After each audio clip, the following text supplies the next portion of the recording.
Selamat datang di program Tagline bersama saya Munzi Aulia. Kali ini kita akan membahas seputar aktivitas masyarakat terkait dengan penggunaan senjata api atau senjata jenis airsoft gun. Dan pastinya dalam kepemilikan senjata terdapat manajemen emosi, manajemen resiko, serta regulasi.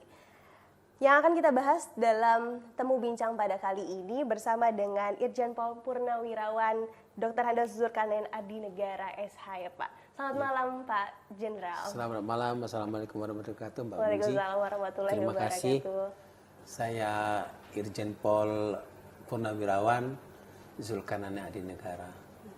Sekarang selaku Ketua Perbakin untuk Kota Tangerang Selatan. Bagi masyarakat, nama Perbakin atau Persatuan Menembak dan Berburu Indonesia sudah tidak asing lagi. Sebelum kita jauh membahas tentang keberadaan Perbakin, mungkin bisa sedikit dijelaskan apakah Perbakin ini termasuk dalam satu lembaga atau organisasi kemasyarakatan? Nah, kalau ditanya apakah Perbakin itu organisasi kemasyarakatan, sepemahaman saya dia adalah organisasi olahraga. Dia berada di Kemenpora, di bawah Kemenpora, dan di bawah Komite Olahraga Nasional Indonesia. Karena khusus Perbakin ini kan olahraga, jadi dia membina mereka-mereka untuk menjadi atlet di bidang olahraga menembak dan berburu untuk mencapai prestasi, sehingga mereka berprestasi di tingkat baik itu misalnya klub mereka, di tingkat kabupaten kota, provinsi, negara maupun mungkin di dunia, dalam hal ini mungkin olimpiade atau kegiatan-kegiatan kejuaraan yang bersifat regional tetapi bersifat internasional. Kira-kira demikian Mbak Munzi. Sebagai sebuah wadah kegiatan elemen masyarakat ya Pak ya, apakah Perbakin memiliki regulasi atau aturan tersendiri mengingat dalam agenda kegiatannya ini kan melibatkan senjata api gitu Pak? Sepemahaman saya, regulasi yang kita pakai di Perbakin di samping memang peraturan dalam organisasi internal keolahragaan Perbakin, tentu dia juga mengikuti peraturan perundang-undangan yang ada. Karena dia menyangkut senjata api dan berkaitan juga dengan bahan peledak, ada amunisinya, ada mesiu. Setahu saya, regulasi yang ada sampai sejauh ini Undang-Undang Nomor 12 Tahun 51 Undang-Undang Darurat tentang pengawasan dan penggunaan senjata api dan bahan peledak. Tetapi kemudian khusus untuk pengawasan senjata api untuk olahraga itu diatur oleh peraturan Kapolri. Mengapa diatur di sana? Karena dia kan non standar TNI dan Polri. Sehingga diatur di lingkungan kepolisian dengan peraturan Kapolri nomor 12 tahun 2012. Kira-kira begitu yang mengatur. Jadi peraturan Kapolri nomor 8 tahun 2012 yang mengatur tentang penggunaan senjata api untuk olahraga. Kira-kira demikian. Jadi berpatokan sama itu ya Pak ya, peraturan itu ya Pak ya? Iya. Oke, Pak izin tanpa maksud untuk mengungkit sebuah peristiwa di ke belakang gitu ya Pak. Terdapat beberapa kasus penyalahgunaan senjata api. Dan dalam menyikapi hal tersebut seperti apa sebenarnya regulasi kepemilikan senjata api di Perbakin ini? Ya bisa saja terjadi penyalahgunaan senjata api di lingkungan keanggotaan Perbakin. Karena itulah regulasi yang diatur di sana, baik di tadi yang saya katakan secara internal diatur di dalam peraturan Perbakin sendiri, maupun yang diatur oleh negara, misalnya tadi peraturan Kapolri nomor 8 tahun 2012, itu sangat ketat sekali kepemilikan senjata api yang bisa diizinkan kepada masyarakat, sekalipun dia anggota Perbakin. Selain terdapat regulasi atau aturan yang mengatur untuk kepemilikan senjata api ya Pak, apakah terdapat kelola manajemen emosi untuk kepemilikan senjata api di Perbakin? Orang menjadi anggota Perbakin sendiri harus memenuhi persyaratan, dia harus dinyatakan sehat. Tapi sesaat kalau emosi kan menyangkut kesehatan rohani ya. Dia psikotes. Seseorang tersebut apakah punya kemampuan untuk diberi tanggung jawab menggunakan senjata api ketika dia misalnya untuk olahraga. Karena memang ada orang-orang tertentu kan happy trigger ya. Jadi dia gampang seneng menekan pelatu itu misalnya demikian. Nah, yang orang-orang demikian mungkin tidak akan lulus terhadap kejiwaannya untuk memiliki senjata api. Kita sering dengar misalnya tiba-tiba ada tembakan orang sipil, bisa saja dia mungkin oknum anggota Perbakin, tapi karena memang dia happy trigger.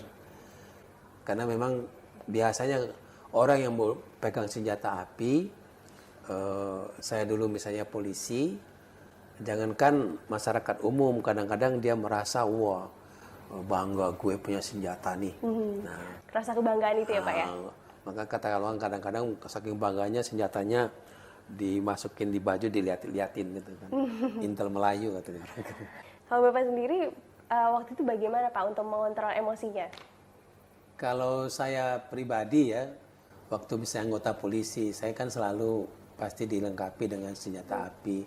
Karena kebetulan saya dulu Kapolsek, misalnya Kapolres, Kapolda, ya senjata apinya ya selalu kalau saya tidak pakai, saya masukkan dalam lemari, misalnya itu kan dalam saya kunci, misalnya begitu ya. Itu kemudian kalau saya ya saya kebetulan tidak ada jiwa yang misalnya suka memamerkan senjata api gitu. Kan itu makanya saya bilang mungkin karena masalah kejiwaan ya, psikotesnya memang mungkin memenuhi syarat.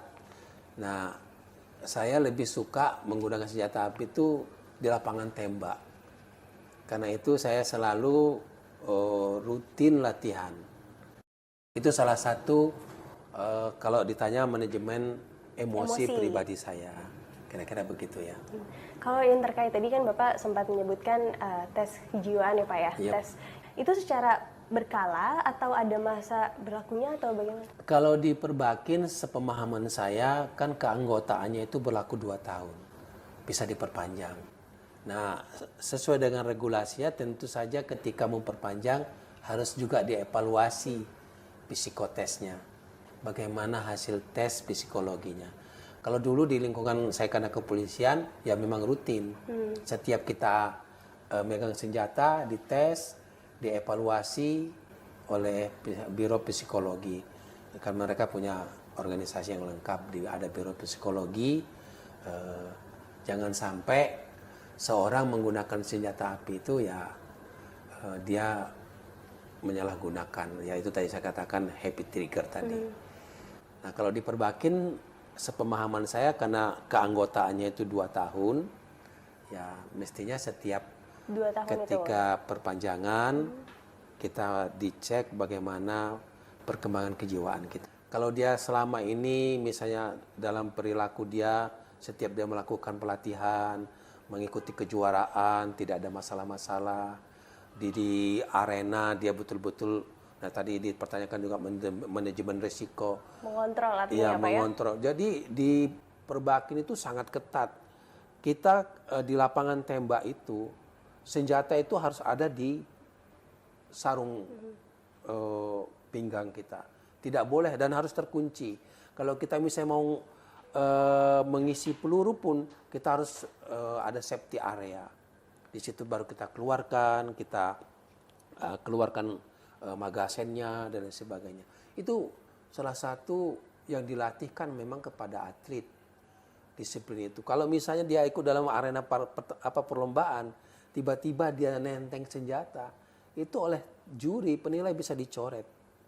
Sudah bisa gugur dia, walaupun tembakannya bagus, dia tidak dinyatakan tidak akan juara. Itu kalau dalam perlombaan? Dalam perlombaan. Itu artinya sebagai salah satu manajemen risiko yang dilakukan oleh organisasi Perbakin kepada para atletnya. Dan itu dilatihkan sejak mereka di klub mereka sampai ketika mereka mengikuti perlombaan-perlombaan. Ya, kalau misalnya kita ada melihat ada orang yang misalnya dia gagah-gagahan dengan senjata apinya, hampir pasti dia bukan anggota Perbakin. Kenapa saya katakan gitu? Karena anggota Perbakin sendiri seperti saya katakan, bisa menjadi anggota Perbakin dia harus anggota klub dulu. Nah, di klub itu sudah diajarkan bagaimana ketentuan penggunaan senjata api dan lain sebagainya. Bahkan tadi saya katakan senjata api itu hanya bisa kita pegang, kita bawa ketika kita melakukan latihan. Ketika kita melakukan kegiatan. Misalnya kalau dia senapan panjang untuk berburu misalnya. Ketika kita melakukan berburu. Kemudian misalnya untuk IPSC misalnya, untuk tembak reaksi. Ketika kita latihan dan ikut perlombaan. Jadi setelah itu harus kita gudangkan. Baik di gudang kepolisian atau mungkin di gudang Perbakin yang sudah kerjasama dengan pihak kepolisian untuk pengawasannya. Jadi saya katakan hampir tidak mungkin sebenarnya anggota Perbakin gagah-gagahan, arogansi menunjukkan senjata mereka. Bicara tentang arogansi nih Pak, apakah ada sanksi Pak kalau ada anggota yang melanggar peraturan di dalam Perbakin atau peraturan? Yap, pastilah. Kalau misalnya ada oknum, walaupun mungkin menurut saya susah ya, yang anggota Perbakin yang demikian ya pasti dia akan dipertimbangkan untuk dikeluarkan dari anggota Perbakin ya. Tentu dilihat kesalahannya. Tapi kalau dia sampai misalnya kesalahan yang melanggar regulasi peraturan ketentuan perundang-undangan, ya misalnya katakanlah walaupun dia anggota Perbakin membawa senjata api tanpa izin, kan bisa saja ya. Misalnya dia setelah latihan ternyata tidak digudangkan, dibawa dia misalnya keluar kota katakanlah begitu. Siapa tahu dia hilap kan, walaupun mungkin jarang terjadi demikian. Kemudian dia menggunakannya dengan tidak sesuai ketentuan. Ya bisa saja kena undang-undang nomor 12 tahun 51 tentang pengawasan senjata api dan bahan peledak. Karena ketentuannya untuk membawa senjata api itu harus ada surat izin membawanya. Di samping ada izin khusus senjata api, IKSA-nya. Kira-kira demikian. Jadi sanksinya sangat berat sebenarnya Mbak Munzi. Setelah membahas mengenai tata laksana keanggotaan Perbakin seperti manajemen emosi dan juga manajemen resiko serta regulasi, tidak lengkap rasanya jika kita tidak membahas tentang kegiatan dari Perbakin itu sendiri. Sejauh ini sebenarnya kegiatan dari Perbakin itu apa saja Pak? Perbakin kan wadah ya, organisasi keolahragaan untuk membina, mencari atlet-atlet menembak yang bisa mengharumkan nama organisasi itu sendiri maupun baik nama provinsi, kabupaten, kota, bahkan bangsa kita. Jadi kegiatan mereka tentu saja sesuai dengan organisasi itu sendiri, pelatihan menembak, kemudian mengikuti event-event kejuaraan. Di samping tentu juga ada kegiatan-kegiatan sosial di organisasi itu, misalnya mereka anjang sana kepada masyarakat setempat, melakukan bantuan-bantuan, itu kegiatan sosial. Kemudian mereka baru melakukan kegiatan berburu sebagaimana hobi mereka masing-masing. Terus apakah benar Pak, untuk kegiatan menembak itu bisa mengasah intuisi dan juga fokus terhadap pencapaian target seseorang? Kalau saya sependapat dengan pernyataan itu, karena di menembak itu melatihkan kepada kita fokus.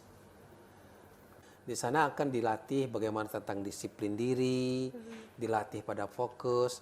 Saya mengapa hobi menembak saya secara pribadi ya, karena yang saya rasakan itu ketika kita menembak itu ada nuansa batin itu tidak fokus pada sasaran, tapi mengatur pada kita fokus. Ya, menurut saya itu juga ada korelasi tentu dengan dengan kejiwaan ketika batin kita mencapai sesuatu tujuan. Kita fokus kepada tujuan kita. Saya meyakini itu ya. Tapi apakah benar dan tidak, kan tidak semua orang bisa membuktikan. Tapi kalau saya pribadi meyakini gitu Mbak Munji, bahwa mengasah tentang kefokusan kita mencapai sesuatu tujuan. Baik, terima kasih Pak Zulkarnain atas kesediaan waktunya. Semoga temu bincang pada kali ini mendatangkan manfaat bagi masyarakat luas untuk keberadaan Perbakin di Indonesia. Nah, mengenal keberadaan Perbakin atau Persatuan Menembak dan Berburu di Indonesia tidak hanya kegiatan masyarakat yang melibatkan keberadaan senjata api atau kepemilikan senjata api. Terdapat sisi lain dalam penerapan metode pengendalian emosi dan juga resiko untuk mengolah konflik menjadi sebuah solusi untuk mengembangkan potensi diri. Dan menjadi catatan penting, kepemilikan senjata api bukan hanya kemampuan membeli dan memiliki, namun juga harus mengikuti aturan dan menghindari konflik yang terjadi agar tidak merugikan diri sendiri, keluarga, dan juga lingkungan. Demikian temu bincang pada kali ini bersama dengan Ketua Perbakin Kota Tangerang Selatan, Irjen Pol Purnawirawan Dr. Handa Zulkarnain Adinegara SH ya Pak ya. Demikian. Saya terima kasih juga Mbak Munji diberikan kesempatan, terima kasih kepada Tech Lain telah memberikan kesempatan kepada kami. Mudah-mudahan masyarakat lebih menambah pengetahuan tentang olahraga menembak, khususnya yang diwadahi oleh Perbakin. Dan semoga masyarakat semakin banyak untuk ikut serta bergabung menjadi atlet di olahraga menembak. Oke, baik. Sampai jumpa di program Temu Bincang selanjutnya. Salam sehat, manfaat untuk kita semua.